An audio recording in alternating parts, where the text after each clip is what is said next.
주요 현안에 대한 주요 신문과 방송 보도를 비교 분석해서 정치적인 함의를 찾아보는 더 비평 시간입니다. 오늘은 헌정사상 초유의 전직 대법원장 구속 사건을 다뤘습니다. 한순간에 이슈로 부상한 김경수 경남지사 법정 구속과 관련해서는 쏟아지는 보도를 어떻게 가려봐야 하는지도 전문가들의 견해 들어보겠습니다. 최은경 성공회대 교수 그리고 이택광 경희대 교수 나오셨습니다. 어서 오십시오. 안녕하세요. 네. 먼저 오늘 양승태 전 대법원장 구속 관련한 보도 주제와 키워드 살펴보죠. 네, 양승태 구속 언론 보도. 키워드 설명은 최 교수님께서 해주실까요? 네네.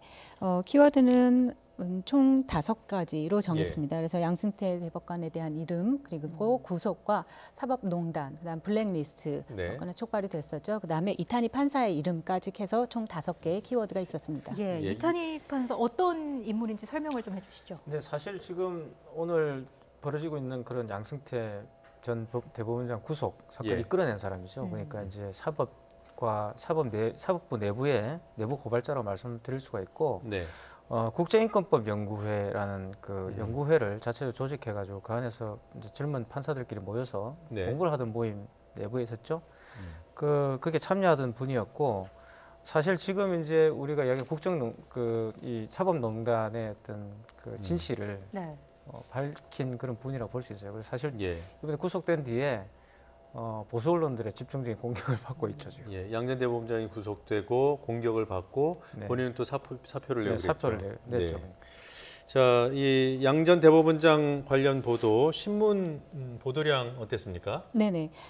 이 사건에 대해서는 보도량이나 내용이 좀 확연히 차이가 났는데요. 저희가 5가지 종합 일간지를 분석하고 있는데 조선중앙동화 중에서 중앙일보가 130여 건으로 가장 많았습니다. 다음으로 또한 한겨레와 경향신문에서 경향신문이 또 155건으로 중앙일보보다 많았는데요. 거기에 대한 맥락은 좀 천천히 설명드리도록 하겠습니다. 그 경향신문이 지금 제일 보도량이 높은 것으로 나오고 있는데 이유가 있을까요? 저는 아무래도 이제 제 추측으로는 경향신문 독자층들이 굉장히 젊은 구독자들이 많이 있습니다. 그래서 젊은 구독자들의 관심 사항이 아무래도 이 사안에 좀 집중되어 있는 것 같고요. 특히 젊은 층들이 이제 이런 사안과 관련된 정의와 관련된 그런 사안들을 굉장히 민감한 반응들을 보인다는 게 지금까지 통계에 나와 있기 때문에 아마 그런 구독자의 성향과 이 보도가 좀 관계가 있지 않을까라 추측해 볼 수 있을 것 같아요. 이번 사안은 정의에 관련된 사안이고 정의라는 그런 주제보다 민감한 독자층을 겨냥한 것이었다. 분석하시면서는 어떻게 판단하셨어요? 거기에 좀 더 덧붙인다면 다음에 보이시는 이 막대 그래프에서 보다시피요. 경향신문이 사실 보도가 중앙일보보다 많았는데 많았던 시기를 보게 되면 23일 첫 일이었습니다. 그러니까 파란 막대 그래프인가요? 네네. 가장 많았던 기간에 있어서 경향신문이 도드라지게 많이 보였고요. 후반부로 가면서는 오늘 어제 있었던 이 김 도지사에 대한 사건과 맞물리면서 보수와 진보 언론까지 분량이 많았는데요. 사실 23일에서의 분량들을 보게 되면 경향신문 같은 경우는 말씀드린 대로 이 사법농단이 이제서야 좀 해결이 되는구나. 그리고 꼭 저는 젊은층이나 진보층뿐만 아니라 실제 다양한 심층 보도를 통해서 블랙리스트에 대한 사건이 어떻게 종결이 되고 이끌어지는지에 대한 관심이 그만큼 높았지 않았나 싶습니다. 지금 일일 보도량 추이를 지켜보고 있는데 24일, 25일, 26일 되면서 점차 감소를 하다가 마지막에 1월 30일에 보도량이 많이 늘어났거든요. 이거는 어제죠. 어떻게 분석할 수 있을까요? 아무래도 이제 말씀하셨던 것처럼 지금까지 끌어왔던 이 사법농단과 관련된 여러 가지 진실들이 드러나고 이제 그 판결 내용들이 이제 공개되고 그러니까 당연히 이제 많은 보도량들이 등장했다는 생각이 들고요. 전반적으로는 그렇고요. 어제는 왜 많았습니까? 어제 같은 경우는 뭐 일단 제가 생각할 때는 결론이 났으니까 났던 것 같아요. 등장했던 것 같고. 김경수 지사와 관련돼서도 판결이 났기 때문에 아무래도 거기에 관련돼서 더 많은 관심을 그러니까 지금 현재 구도가 이제 보도되고 양상을 보면은 자꾸 이제 김경수 지사의 어떤 판결과 양승태 전 대법원장의 구속을 연결시켜서 생각하는 지금 양상들이 많이 드러나고 있거든요. 그 두 개를 신문들이 비교해서 그렇게 봤다는 거 아니겠습니까? 그렇죠. 그런 식으로 보도를 좀 하고 있기 때문에 아무래도 30일 날 이 뜻하지 않은 결과가 이제 나왔기 때문에 이와 관련돼서 여러 가지 추측성 기사들도 굉장히 많이 나왔어요. 그리고 이제 그게 인터넷 게시판뿐만 아니라 언론 보도로도 많이 등장했기 때문에 아무래도 관심을 많이 끌게 된 거 아니에요. 결국에 이제 인터넷 게시판이나 또는 여러 SNS 상에서 언론 보도를 연결시켜서 토론을 하는 경향들이 많이 있기 때문에 한국의 네. 특성상. 그래서 이제 그런 것들이 아무래도 노출이 많이 되고 그러다 보니까 당연히 보도를 많이 하게 된 거 아닌가 싶습니다. 예. 신문 보도 전반적으로 볼 때요. 네네. 특징들을 좀 간략히 정리해 주시죠. 신문 보도의 특징에서는 아무래도 보수 정권에서 대표됐던 네. 그리고 헌정 초유에 있었던 전 대법관에 대한 구속이었기 때문에 그렇게 많이 대석집필하고 집중하는 것보다는 오히려 보도를 자제하는 태도가 보수 신문에서 많이 보일 수 있었고요. 보수에서는요. 네네. 네. 반면에 진보 신문에서는 다양한 방식들을 통해서 양승태 전 대법관의 구속 사실과 맥락과 내용들을 짚어가는 모습으로 대결 구도가 보였습니다. 예. 네. 민원연도 이 사안에 대해서 신문 보도를 했던데 어땠습니까? 예, 아무래도 그 언론에 대한 모니터를 꾸준히 하고 있는 한 시민단체에서 그리고 대표하고 있는 시민단체에 있어서 지적했던 특히 조선일보에 대한 기사 내용이 좀 있었습니다. 네. 예. 즉 여기 표에서 보다시피 조선일보 일면에서조차 사라져버린 전 대법관이 헌정 초유의 굉장히 중요한 이슈일 수밖에 없었던 뉴스가 사라졌고 네. 12면에 가서야 아주 작은 보도가 있었다라는 지적이 있었는데요. 예, 사실 잠깐만요. 그것- 지금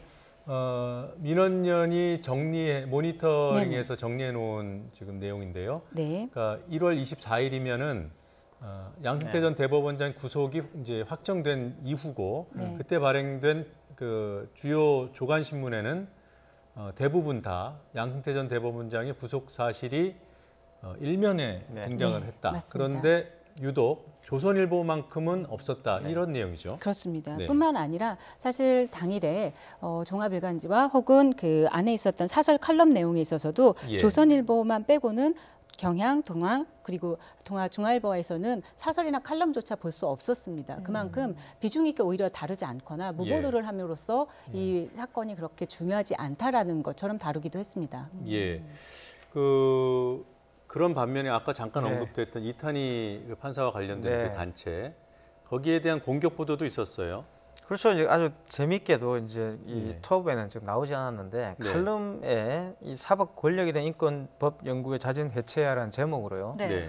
최영규 칼럼이 실렸죠. 조선일보에 그랬다는 네, 거죠. 조선일보에 실렸고요. 네. 그래서 이제 이 칼럼의 내용은 이제 이 전체적인 지금 사법농단과 관련된 이 상황을 내부 권력 투쟁으로 이제 만들려고 하는 프레임이 여기 있습니다. 그러니까. 예. 그래서 결국 이게 어떤 사법 정의라든가 또는 진실을 밝히는 문제가 아니라 일종의 내부의 권력 투쟁이고 사실은 이제 그런 면에서 이 인권법 연구회라는 곳이 너무 정치적이다. 오히려 이제 사법이라는 것은 공정해야 되고 이게 비정치적이어야 되는데 예. 이런 정치적 그룹들이 이 흐름을 주도하다 보니까 지금 권력 투쟁이 격화되고 있다 이런 식으로 표현을 하고 있어요. 그래가지고 어떻게 보면 지금 현재 우리가 이야기하고 있는 어떤 사법 정의라는 문제를 되치고 있는 거죠. 이런 논리에서 이런 프레임 예. 자체는 이제 그렇게 생각하면 사법이 공정해야 되는데 그러면 비정치적 정치적 입장을 밝히면 안 되는구나 이렇게 생각하게 만들고 예. 네. 그 두 가지가 마치 이제 이렇게 동등한 견해인 것처럼 만들어 버리죠. 사실은 이제 그렇진 않죠. 사법 정의라는 것은 지금 현재 양승태 전 대법관이 먼저 이제 이것을 위배한 것이기 때문에 그게 관련된 어떤 진실을 밝히는 행위들은 당연히 그 정의를 바로잡는 것이고 예. 그렇지 않은데 이제 이런 식의 프레임을 통해 가지고 어떻게 보면 독자들 약간 조금 헷갈리게 만들고 있다는 생각이 들어요. 저는 예, 그 판사는 사건이- 어떤 얘기도 하면 안 된다는 그런 프레임을 만든다는 거잖아요. 예. 그러니까 결국 이제 굉장히 정치적인 네. 내부의 어떤 색깔을 그런 집단이다. 입히는 것과, 네, 그렇게 생각하는 네. 거예요. 그렇게 비치게 그런 만드는 거예요. 강한 성격이 조선일보에 드러났던 건 굉장히 문제적이었습니다, 사실. 네. 하지만 거기에 대항하는 경향신문의 자세 또한 굉장히 주목받을 만했거든요. 그만큼 아까 말씀하신 이탄희 판사에 대해서 심층 예. 취재를 했고 말씀하신 그 젊은 법사의 연구회가 어떤 성격이었고 그렇게 내부 고발을 해줌으로써 이 사건이 어떻게 농단으로서 이어졌는지에 대해서 그리고 구속을 결정하기까지의 이 맥락과 증거들이 나왔는지에 대한 이야기들을 국민들이 충분히 네. 원하고 접근한다면 알 수 있는 정보들을 충분하게 풀어줬다는 게 반면에 물론 이제 조선일보만 보거나 혹은 그 특정 신문을 좋아하고 선호하는 사람도 있겠지만 네. 조금만 식견을 가지고 균형 잡히게 다양한 정보를 입수했다면 그 부분에 있어서는 또한 다양한 정보도 얻을 수 있지 않았을까 싶습니다. 예, 그런 이제 조선일보와는 상반된 네, 그렇죠. 이탄희 판사가 어떤 분인지 네네. 그걸 이제 경향신문 등에서는 잘 짚어줬다는 말씀이시죠. 네. 알겠습니다. 자, 방송 보도는 어땠는지도 같이 좀 살펴보겠습니다. 양승태 구속과 관련해서 방송 보도량 어땠는지 짚어주시죠. 예, 보도량에서 큰 차이는 없었는데요. 몇 주 연속 흥미롭게도 이제 SBS에서 다시 한 15건 정도로 기간 동안에 분석했던 방송사 중에서는 가장 많았는데요. 네. 24일 당일에는 한 7 정도의 아이템이 집중적으로 이 양전 판사에 대한 사건을 보도하고 있습니다. 그 밖에는 좀 평균 수치가 있기는 합니다. 근데 이 평균 수치가 일주일 동안에 저희가 7일 동안의 분석이기 때문에 특정한 날짜에는 보도가 사실은 없었던 날도 포함됐습니다. 예, 일일 비교 그래프를 좀 보죠. 네. 네, 지금 노란색이 SBS죠. 네네. 네.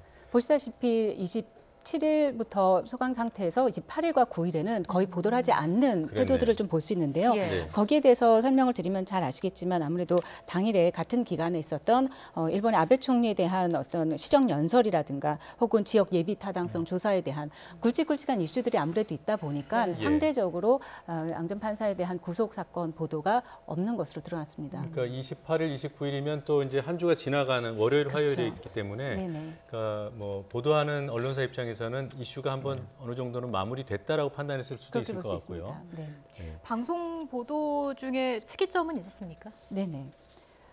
방송 보도 특이점 중에서도 아까 말씀드린 대로 그 기간 동안에 굉장히 지난 한 주 동안은 다양한 뉴스들이 쏟아졌던 것 같습니다. 특히 그 쏟아졌던 뉴스의 특징들조차도 양승태 구속에 대한 어떤 현장 묘사 중심을 하다 보니까 거기에 대한 워딩들도 굉장히 좀 구체적이었는데요. 예를 들면 옥중에서 생일을 맞이한 양전 판사에 대한 어떤 그 동정심을 유발하게 되는 내용이 있다거나 혹은 어떤 옷을 입고 어떤 대기실에서 얼마 동안을 있었는지에 대한 이 사건에서 어떻게 왜 이런 사건이 일어났는지에 대한 이야기보다는 아무래도 영상이 가미되게 되는 방송 뉴스이다 보니까 거기에 좀 더 첨삭하는 모습들 좀 볼 수 있었습니다. 이런 보도는 어떤 점에서 문제예요? 뭐 한국 언론 보도 형태의 문제점을 아주 잘 보여주죠. 그러니까 이제 마치 이 사건 자체를 스포츠 중계하듯이 이제 일일이 다 중계를 하는 겁니다. 그러니까 그 우리가 일반적 복싱 게임 같은 걸 보면 그 등장해서 링에 올라오는 것까지 처음부터 중계를 하잖아요, 그죠? 그런 느낌을 주는 보도를 하는 거죠. 그래서 사실 이제 앞서 지적하신 것처럼 이 전체의 구도 내에서 왜 이런 일이 벌어졌고 그리고 또 이러한 재판의 의미가 무엇이고 또 그와 관련된 어떤 사법부가 나아가야 될 방향이라 이런 것에 대한 어떤 심층적인 보도를 하기보다는 굉장히 사실 보도, 스트레이트 보도에 너무 집중하는 모습을 보였어요. 아무래도 뭐 그게 방송 환경의 어떤 그런 제한성 때문에 그런 것도 있겠지만 아무래도 그 보도하시는 분들이 좀 더 이제 이 문제와 관련된 심층적 지식들을 전달하려고 하는 노력들을 했더라면 더 좋았지 않겠나 생각이 듭니다. 좀 이제 현업을 하고 있는 입장에서 좀 하소연을 해보자면 그날 당일의 현장을 이제 생중계로 보여주거나 이럴 때는 아주 구체적인 부분까지 언급을 하게 되거든요. 일을 하다 보면은 그런 부분까지도 자제해야 되는 겁니까? 아니요, 그런 의미는 아니었고요. 저희가 아무래도 이제 같은 기간 동안에 방송사의 어떤 특징들을 보게 되면 말씀드린 대로 그 워딩에 있어서 저희는 사실을 위주로 해서 말씀하신 흥미보다는 사실에 있어서 국민들이 알고 싶어하는 그 진실과 그리고 그 맥락이 좀 필요한 것 같습니다. 물론 제한된 시간 내에 알고 싶어하는 것들이 필요한데 SBS 같은 경우는 아까 보도량이 많았음에도 불구하고 머그샷 촬영 이후에는 1.9평의 독방으로 가고 있다. 굉장히 영화의 한 장면 같이 상상할 수 있게끔 하는 것들은 좀 불편해하지 않았나라는 생각이 듭니다. 물론 SBS만 그랬던 건 아닙니다. 그런 것처럼 경마식의 중계식으로 흥미를 유발하는 선정적인 표현들이 좀 많았던 것 같습니다. 또 다른 내용도 살펴보겠습니다. 검찰 내 성추행과 인사보복 관련 안태근 판결, 이건 좀 다른 방식으로 분석을 하셨다고요? 네네. 이 사건에 대해서도 아무래도 사건의 중요성과 문제제기가 있었기 때문에 제가 안태근 검사와 서지영 검사 그리고 최규일 의원이라는 이름으로 해서 종합 5개 일간지만 좀 분석을 했습니다.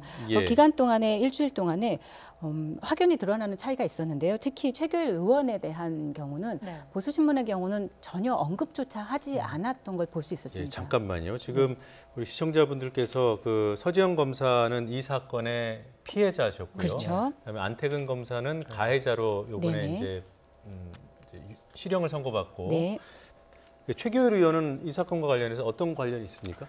일단 그 진상 조사와 관련된 그런 방해를 한 것으로 좀 알려져 있고요. 이게 이제 이런 사건과 관련돼서는 이제 2차 가해 의혹이 있는 것이죠. 그러니까 이 사건 당시에 법무부 검찰국장이었던가요? 검찰국장이었고요. 거기서 이제 이와 관련된 진상 조사와 대한 이야기가 나왔을 때 네. 의도적으로 이제 그 진상조사를 방해한, 진상조사 하지 말아라 네. 식으로 이렇게 이야기한 그런 의혹이 제기되고 있습니다. 그게 이제 판결에서도 확인이 됐고요. 네. 자, 이런 키워드를 가지고 분석한 결과 한번 네네. 살펴보겠습니다. 네. 언급드렸던 대로 이 사건에 있어서는 사실 저희가 지금도 성희롱이나 성폭력에 대한 사건을 명명할 때 피해자를 앞에 네이밍을 하는 것들을 좀 자제하라는 어떤 윤리나 어떤 문화들이 점점 확산되고 있는데요.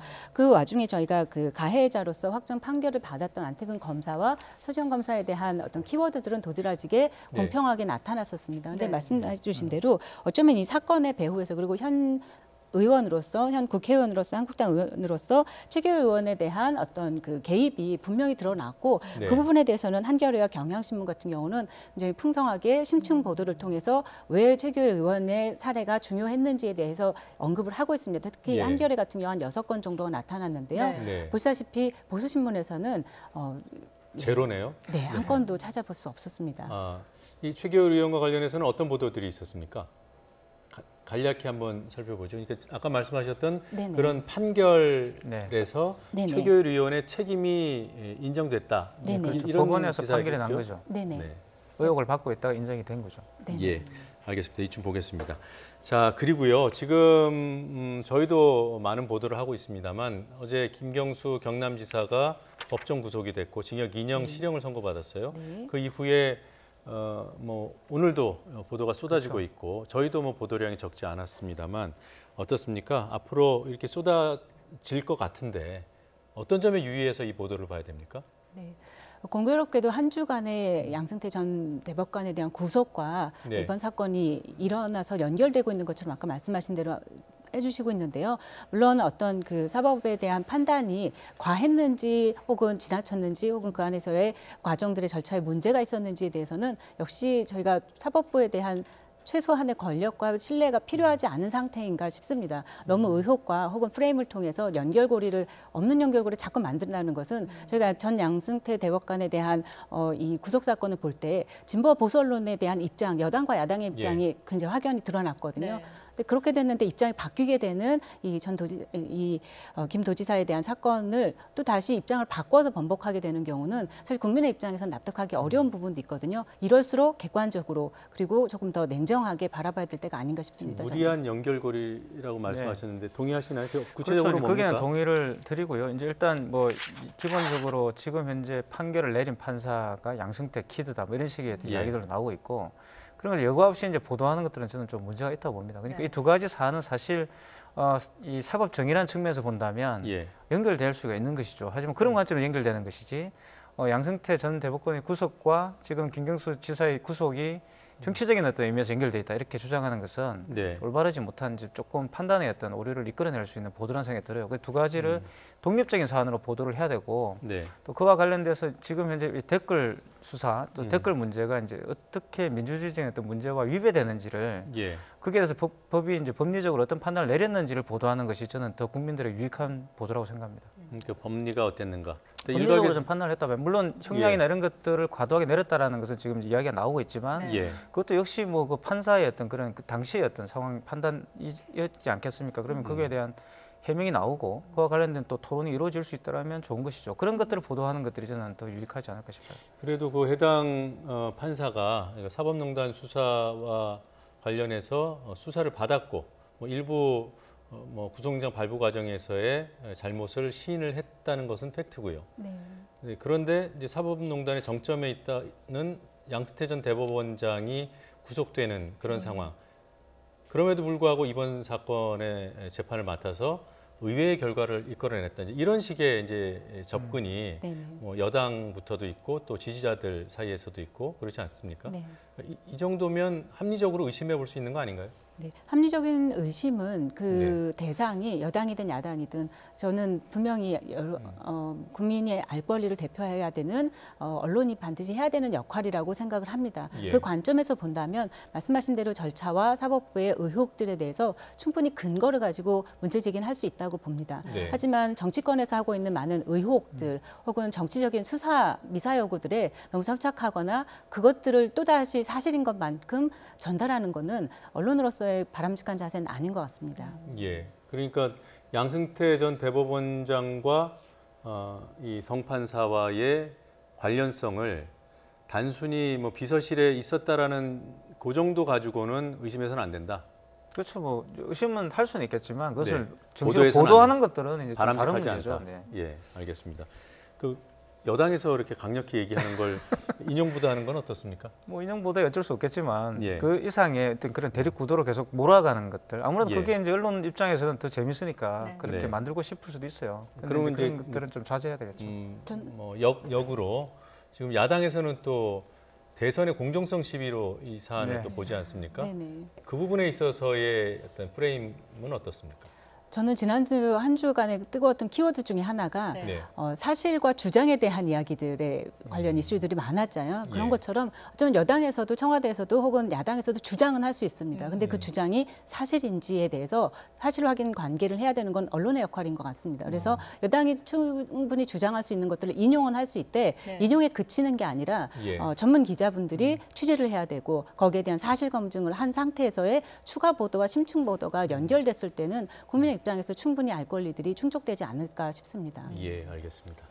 자, 두 분 말씀은 이쯤 듣겠습니다. 네. 오늘 시간 내주셔서 고맙습니다. 네.